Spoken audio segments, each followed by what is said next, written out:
আসসালামু আলাইকুম, স্বাগত জানাচ্ছি আরটিভি সকালের সংবাদে। আপনাদের সঙ্গে থাকছি আমি মারফি রহমান। শৃঙ্খলা ভঙ্গ, নৈতিক স্খলন ও বিতর্কে জড়ন সহ বিভিন্ন ঘটনায় গত ৬ মাসে ১০ কেন্দ্রীয় নেতাকে কারণ দর্শানোর নোটিশ দিয়েছে এনসিপি। নোটিশ যতটা দৃশ্যমান, পরবর্তীতে এর জবাব কিংবা ব্যবস্থা গ্রহণের বিষয়টি ততটাই অদৃশ্য। এনসিপির যুগ্ম সদস্য সচিব আব্দুল্লাহ আল আমিন জানান, প্রতিটি ঘটনারই প্রয়োজনীয় ব্যবস্থা নেওয়া হয়েছে। খান আলামিনের রিপোর্টে দেখুন বিস্তারিত। চলতি বছরের ২৮ ফেব্রুয়ারি জাঁকজমকপূর্ণ আয়োজনে যাত্রা করে ২৪-এর গণঅভ্যুত্থানের সমন্বয়কদের রাজনৈতিক দল জাতীয় নাগরিক পার্টি এনসিপি। প্রতিষ্ঠার কেবল ৬ মাস, এরই মধ্যে সার্জিস হাসনাত সহ দলের কেন্দ্রীয় কমিটির গুরুত্বপূর্ণ ১০ সদস্য পেয়েছে কারণ দর্শানোর নোটিশ। অভিযোগ শৃঙ্খলা ভঙ্গ, দুর্নীতি ও নৈতিক স্খলন সহ নানা ইস্যু। কারণ দর্শানোর নোটিশ ঘিরে যতটা আলোচনা সমালোচনা সামাজিক যোগাযোগ মাধ্যম থেকে শুরু করে গণমাধ্যমে, পরবর্তীতে এর জবাব কিংবা ব্যবস্থা গ্রহণের বিষয়টি থাকে ততটাই আড়ালে। অবশ্য বিষয়টির ব্যাখ্যা দিয়েছেন দলের এক যুগ্ম সদস্য সচিব। দলীয় শৃঙ্খলা কিংবা একটা গুরুত্বপূর্ণ বিষয়ে পার্টির মনে হয়েছে যে আপনি অন্যায় করেছেন কিংবা শৃঙ্খলা ভঙ্গ করেছেন, তখন সেটা যখন জানতে চায়, এখন সেইখানে রাষ্ট্রের ব্যক্তির এবং সংশ্লিষ্ট স্টেক হোল্ডারদের কিছু সেন্সিটিভ ইনফরমেশন আসতে পারে, যেই জায়গাগুলো থেকে আসলে তাদের সেই তথ্যগুলো ডিসক্লোজ করার সুযোগ থাকে না। কিন্তু পার্টি এটা জানায় যে আসলে তার ব্যাপারে তিনি যে জবাব দিয়েছেন সেই প্রেক্ষিতে তার ইন্টারনাল শাস্তি কিংবা সেটাকে কনসিডারেশনে নিয়ে তার ব্যাপারে পার্টি তাকে ইনক্লুড করেছে কিংবা তাকে বহিষ্কার করেছে। তিনি বলেন, কেউ যে দলের ঊর্ধ্বে নয়, গুরুত্বপূর্ণ সদস্যদের জবাবদিহিতার আওতায় আনা তারই দৃষ্টান্ত।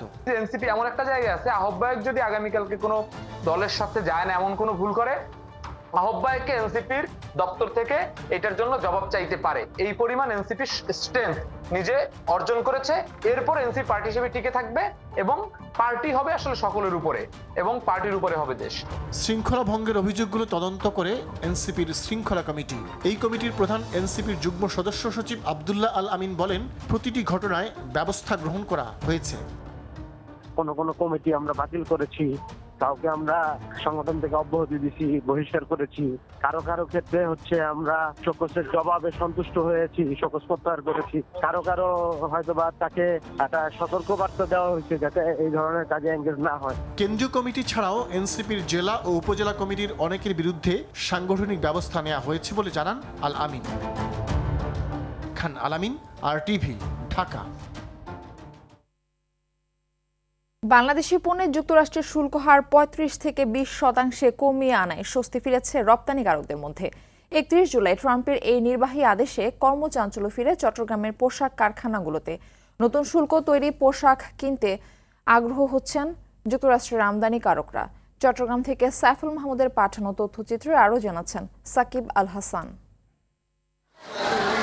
চলতি বছরের ২রা এপ্রিল ও ৮ জুলাই মার্কিন প্রেসিডেন্টের দেয়া শুল্ক হার চিন্তায় ফেলে তৈরি পোশাক কারখানা মালিকদের।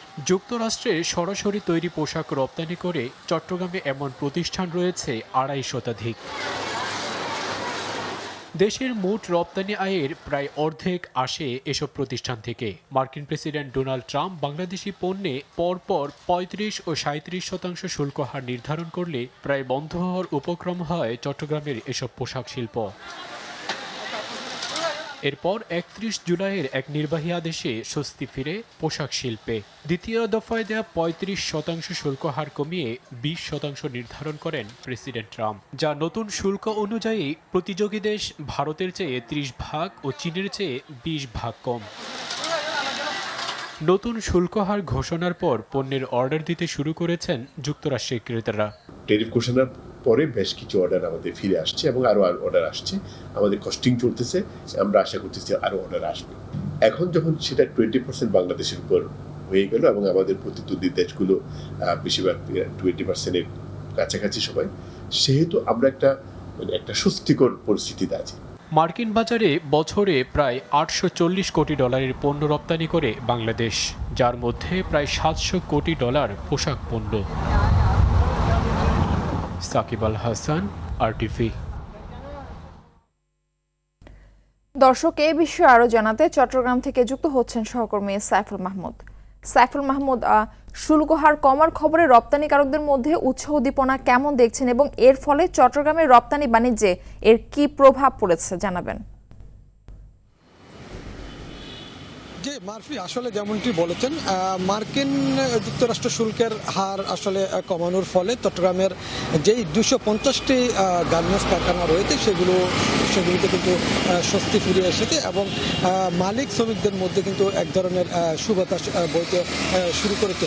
বিশেষ করে শুল্ক মার্কিন যুক্তরাষ্ট্র যখন আসলে শুল্ক 35% নির্ধারণ করেছিল তখন থেকে কিন্তু বিভিন্ন বায়াররা যেই কাজের অর্ডার দিয়েছিল সেগুলো কিন্তু তারা স্থগিত রেখেছিল এবং এরপর শুল্ক যখন কমিয়েছেন এরপরেই কিন্তু যুক্তরাষ্ট্রের বায়ারদের মধ্যে আসলে কিছুটা স্বস্তি ফিরেছে এবং তাছাড়া নতুন শুল্কের হারও নির্ধারণ হয়েছে চীন ও ভারতের তুলনায় অনেকটা কম, যা মার্কিন বাজারে বাংলাদেশকে আরও কিন্তু প্রতিযোগী করে তুলছে বলে জানিয়েছেন এখানকার যারা রপ্তানিকারক আছে তারা। তবে এই ঘটনায় মার্কিন যুক্তরাষ্ট্রের আসলে বায়াররা কিন্তু আসলে যে ক্রয় স্থগিত করেছেন সেগুলি আবার তারা কিন্তু পুনরায় চালু করেছেন এবং নতুন করে কিন্তু আরও বায়ার আসছে বলে এখানকার যারা রপ্তানিকারক আছে তারা জানিয়েছেন।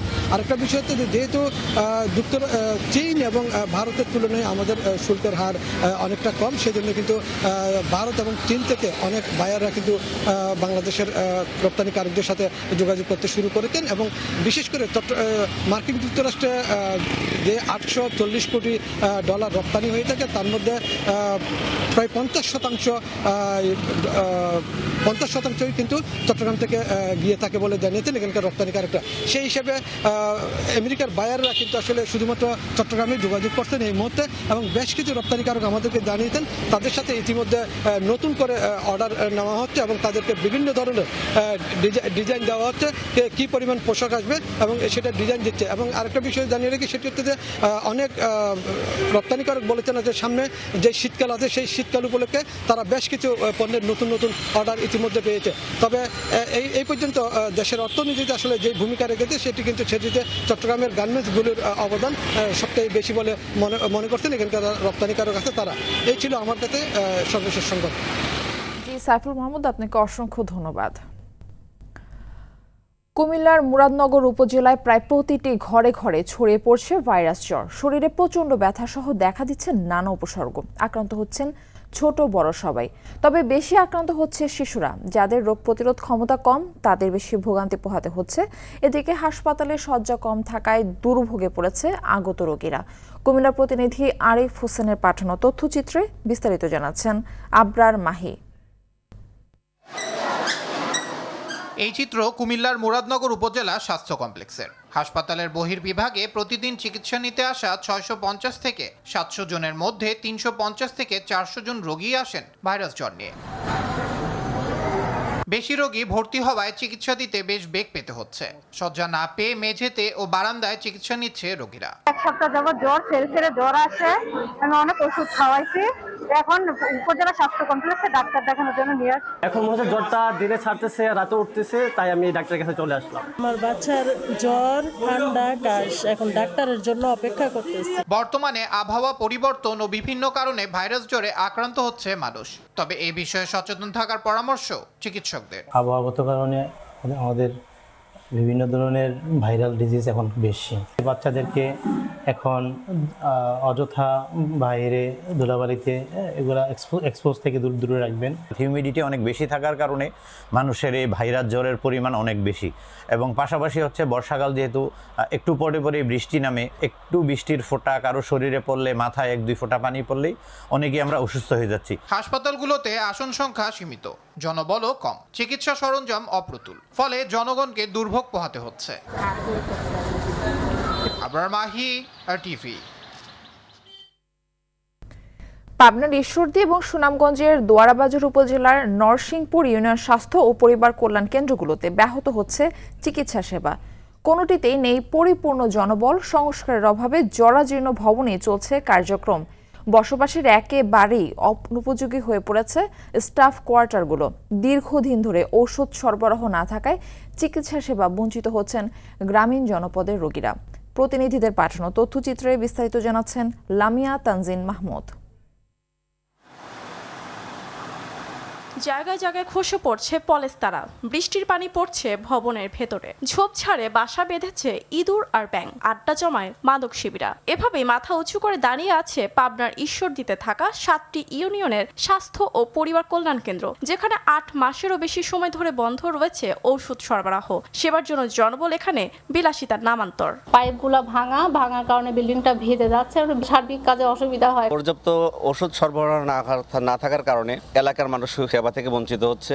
একই চিত্র দেখা যায় সুনামগঞ্জের দোয়ারা বাজার উপজেলার সীমান্তবর্তী এলাকা নরসিংপুর ইউনিয়নেও। সীমান্তের চিকিৎসা বঞ্চিত জনগোষ্ঠীর জন্য নিয়মিত ইউনিয়ন স্বাস্থ্য ও পরিবার কল্যাণ কেন্দ্রটি এখন তালাবদ্ধই থাকে। সরকারি সেবার আশা ছেড়ে ভরসা এখন বাজারের ফার্মেসি। এখন তো জনবলই নেই, তাহলে কি সেবা কিভাবে নিবে? এলাকা বন্ধ থাকে, এতে তো আমরা চলবে না। এখানে আমরা গরিব দুঃখী অনেক মানুষ আছে, তারা তো চিকিৎসার দরকার। পুরাতন ভবনগুলো সংস্কারের পাশাপাশি 2টি নতুন ভবন নির্মাণেরও উদ্যোগ নেওয়া হয়েছে বলে জানান ঈশ্বরদীর পরিবার পরিকল্পনা কর্মকর্তা। বেশ কয়েকটি ভবন ইতিমধ্যেই সংস্কারের উদ্যোগ নিয়েছি। মুলাডুলিতে আমাদের যে কেন্দ্রটা আছে সেটা মেরামত কাজ চলছে, আর অতি শীঘ্রই দাসুরিয়া এবং লক্ষ্মীকুণ্ডায় নতুন ভবন নির্মাণের কাজ শুরু হবে। এদিকে সুনামগঞ্জেও জনবল নিয়োগ প্রক্রিয়া চলমান রয়েছে। নিয়োগ হয়ে গেলে জনবল দেওয়া হবে বলে জানান জেলা পরিবার পরিকল্পনা কার্যালয়ের এক কর্মকর্তা। নিয়োগ প্রক্রিয়াটা চলমান রয়েছে এবং নিয়োগটা যদি দ্রুত হয়ে যায় তাহলে আমরা লোকবল ইনশাল্লাহ দিতে পারবো। লোকবল দিলে আর এই ঘাটতিটা থাকবে না। দ্রুত জনবল নিয়োগ দিয়ে ইউনিয়ন পর্যায়ে স্বাস্থ্য ও পরিবার কল্যাণ কেন্দ্রে স্বাস্থ্যসেবা নিশ্চিত করা হবে, এমনটাই প্রত্যাশা সংশ্লিষ্টদের। লামিয়া তানজিন মাহমুদ, RTV। শরীয়তপুরের মাঝিরঘাট এলাকায় পদ্মা সেতু রক্ষা বাঁধে আবারও শুরু হয়েছে ভয়াবহ নদী ভাঙন। গত কয়েকদিনে টানা ভাঙনের রেশ কাটতে না কাটতে নতুন করে ভাঙন শুরু হওয়ায় স্থানীয়দের মধ্যে চরম আতঙ্ক ছড়িয়ে পড়েছে। ভাঙনের ভয়ে ঘুম নেই তাদের চোখে। এমন অবস্থায় স্থায়ী বেড়িবাঁধ চান তারা। দ্রুত ব্যবস্থা না নিলে পুরো এলাকা বিলীনের শঙ্কা করছেন সংশ্লিষ্টরা। শরীয়তপুর থেকে আবুল হোসেন সর্দারের পাঠানো তথ্যচিত্রে আরও জানাচ্ছেন আব্দুল হামিদ।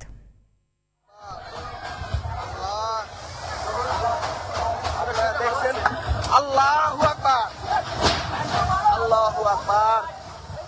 2010-11 অর্থ বছরে 110 কোটি টাকা ব্যয়ে পদ্মা সেতু থেকে মাঝিরঘাট হয়ে পূর্ব নাওডোবা 0 পয়েন্ট পর্যন্ত 2 কিলোমিটার কনস্ট্রাকশন ইয়ার্ড বাঁধ নির্মাণ করে পদ্মা সেতু কর্তৃপক্ষ। গত বছরের 3 নভেম্বর নাওডোবা ইউনিয়নের মাঝিরঘাট এলাকায় শুরু হয় ভাঙন।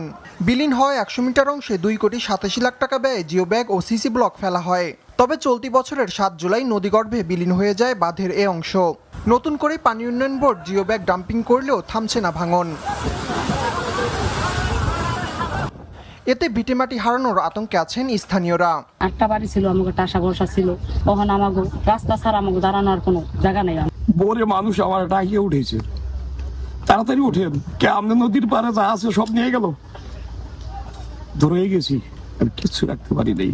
আমরা কিচ্ছু রাখতে পারি না, সবকিছু আমাকে নদীতে লয়ে গেছে গা। এখন আমাকে কিচ্ছু থাকার খাওয়ার কোনো কিছু না খেয়ে রয়েছি, ঘরের ডাল চাইলেও নাই আমাদের, দিন পোলাহান নিয়ে বাচ্চাগুলো নিয়ে খামু আমরা। সমস্যা সমাধানে স্থায়ী বেড়িবাঁধ নির্মাণের চেষ্টা চলছে বলে জানান পানি উন্নয়ন বোর্ডের এই প্রকৌশলী। চলমান প্রকল্প আছে, সেই প্রকল্পটা সংশোধন করে প্রকল্প প্রস্তাব আমরা ইতিমধ্যেই প্রেরণ করেছি এবং ওটা প্রক্রিয়াধীন আছে। প্রকল্পটা অনুমোদন হওয়ার সাপেক্ষে আমরা এই এলাকায় স্থায়ী বেড়িবাঁধ কাজ শুরু করব। এ পর্যন্ত নদীগর্ভে বিলীন হয়েছে কনস্ট্রাকশন ইয়ার্ডের প্রায় 700 মিটার তীর রক্ষা বাঁধ। সংশ্লিষ্টরা বলছেন দ্রুত কার্যকর পদক্ষেপ গ্রহণ না করলে পুরো বাঁধ নদীতে বিলীন হবার শঙ্কা রয়েছে।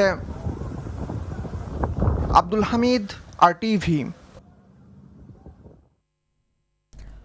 প্রভাবশালীদের দখল, দূষণ আর পলি পড়ে ধীরে ধীরে ছোট হয়ে আসছে বরগুনার পাথরঘাটার ভাড়ানি খাল। বিএফডিসি কর্তৃপক্ষ বলছেন এভাবে চলতে থাকলে অচিরেই বিএফডিসি ঘাটে ট্রলার নোঙর বাধাগ্রস্ত হবে, যাতে কমে আসবে অবতরণ কেন্দ্রের মাছ ক্রয় বিক্রয় সহ সরকারের রাজস্ব আদায়। বরগুনার প্রতিনিধি তাওহিদুল ইসলাম শুভর তথ্যচিত্রে বিস্তারিত জানাচ্ছেন লামিয়া তানজিন মাহমুদ। বরগুনার পাথরঘাটা মৎস্য অবতরণ কেন্দ্র বিএফটিসি দেশের দ্বিতীয় বৃহত্তম মৎস্য অবতরণ কেন্দ্রটি বছরের সবসময় জেলে, পাইকার, শ্রমিক সহ মৎস্যজীবীদের ভিড়ে সরগরম থাকে। কেন্দ্রের পাশেই প্রায় 12 কিলোমিটার দৈর্ঘ্যের পাথরঘাটা চরদোয়ানি ভাড়ানি খাল। এখানেই সমুদ্রগামী শত শত জেলে আর ট্রলারের নিরাপদ স্থান ও বিএফটিসি ঘাট। একসময় বড় বড় লঞ্চ, স্টিমার, ট্রলারে যাতায়াত ছিল এ খাল দিয়েই। কিন্তু সময়ের ব্যবধানে প্রভাবশালীদের অবৈধ দখল, ভরাট আর পলি পড়ে ধীরে ধীরে ছোট হয়ে আসছে খালটি। এমনকি ভাটার সময় বন্ধ হয়ে যায় ট্রলার চলাচল। এই অবস্থায় দখল হতে থাকলে অচিরেই বিলীন হবে খালটি, নিরাপদে নোঙর হবে না জেলেদের ট্রলার, চরমভাবে ক্ষতিগ্রস্ত হবে মৎস্য অবতরণ কেন্দ্র সহ মৎস্যজীবীরা, এমনটাই অভিযোগ স্থানীয়দের। তবে পলি পড়ে ভরাট হয়ে যাওয়ায় ট্রলার নোঙর করতে খালের ভিতরেই করতে হচ্ছে জেটি। আর একজনের দেখা দেখি অন্যরাও খাল ভরাট করে ঘর তুলছে বলে দাবি ট্রলার মালিকদের। 2-5 থেকে কিন্তু দিন দিন ভরাট হয়ে যাওয়ায় এটার স্পেসটা কিন্তু কমে যাচ্ছে।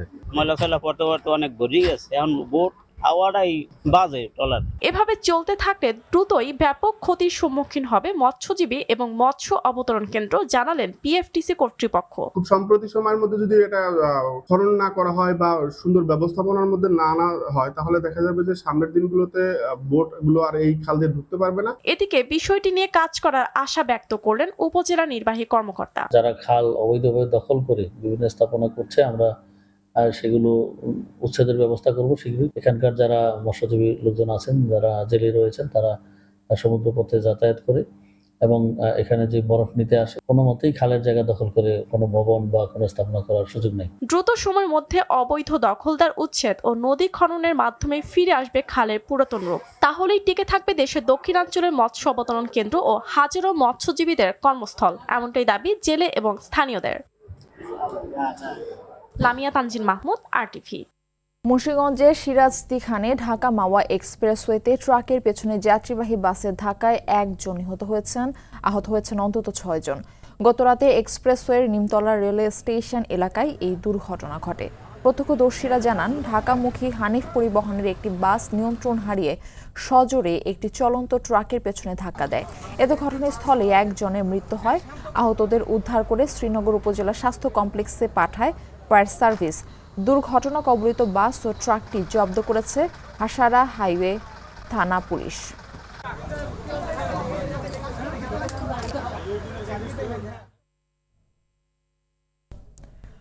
বরিশাল শের-ই-বাংলা মেডিকেল কলেজ হাসপাতাল সহ দেশের স্বাস্থ্য খাতের সংস্কার আন্দোলনকারীদের 2 গ্রুপের মধ্যে হামলা, পাল্টা হামলা এবং সংঘর্ষের ঘটনা ঘটেছে।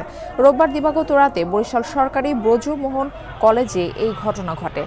সংঘর্ষে স্বাস্থ্য খাত সংস্কার আন্দোলনে নেতৃত্ব দেয়া মহিউদ্দিন রনি সহ 2 পক্ষের বেশ কয়েকজন আহত হওয়ার খবর পাওয়া গেছে।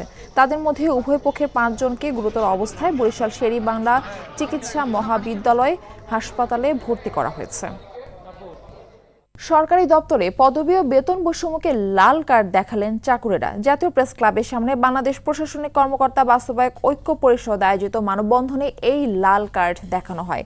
পরিষদের সভাপতি আবু নাসির খানের সভাপতিত্বে মানববন্ধনে শ্রম সংস্কার কমিশনের সদস্য রাজিকুজ্জামান রতন সহ বিভিন্ন অধিদপ্তরের প্রধান সহকারীরা বক্তব্য দেন। এ সময় সচিবালয়ের মতো অন্যান্য দপ্তরে কর্মরত প্রধান সহকারী, উচ্চমান সহকারী, সহকারী ও সমপদগুলোকে প্রশাসনিক কর্মকর্তা পদবি বাস্তবায়ন ও বেতন 10ম গ্রেডে উন্নত করতে জনপ্রশাসন মন্ত্রণালয় সম্পর্কিত সংসদীয় স্থায়ী কমিটির 3 বারের সুপারিশ দ্রুত বাস্তবায়ন করার আহ্বান জানান তারা। এএফসি নারী এশিয়ান কাপ নিশ্চিত করে আজ দেশে ফিরছে বাংলাদেশ অনূর্ধ্ব 20 নারী ফুটবল দল। লাওসের ভিয়েততিয়েন থেকে স্থানীয় সময় রাত 10:30টায় ঢাকার পথে উঠবে আফইদা সাগরিকারা। সবকিছু ঠিক থাকলে বাংলাদেশ সময় রাত 1:30টায় হযরত শাহজালাল আন্তর্জাতিক বিমানবন্দরে অবতরণ করে বাংলার মেয়েরা। গেল 2 আগস্ট অনূর্ধ্ব 20 নারী এশিয়ান কাপ বাছাই খেলতে লাওসে পা রাখে বাংলাদেশ দল। সেখানে পৌঁছে 6 আগস্ট স্বাগতিক লাওসকে হারিয়ে আসর শুরু করে বাংলাদেশ। এরপর 8 আগস্ট তেমুর লেস্তের বিপক্ষে একচেটিয়া আধিপত্য দেখিয়ে জয় পায় বাটলারের শিশুরা। 10 আগস্ট গ্রুপের শেষ ম্যাচে শক্তিশালী দক্ষিণ কোরিয়া থামায় বাংলাদেশের জয় রথ। তবে কোরিয়ার কাছে হারলেও সেরা রানার্স আপ দল হিসেবে মূল আসরের টিকিট নিশ্চিত করে আফইদা সাগরিকারা। সকালের সংবাদ এ পর্যন্তই। মধ্যাহ্নের সংবাদ দুপুর 12টায় দেখার আমন্ত্রণ রইল। ধন্যবাদ সবাইকে।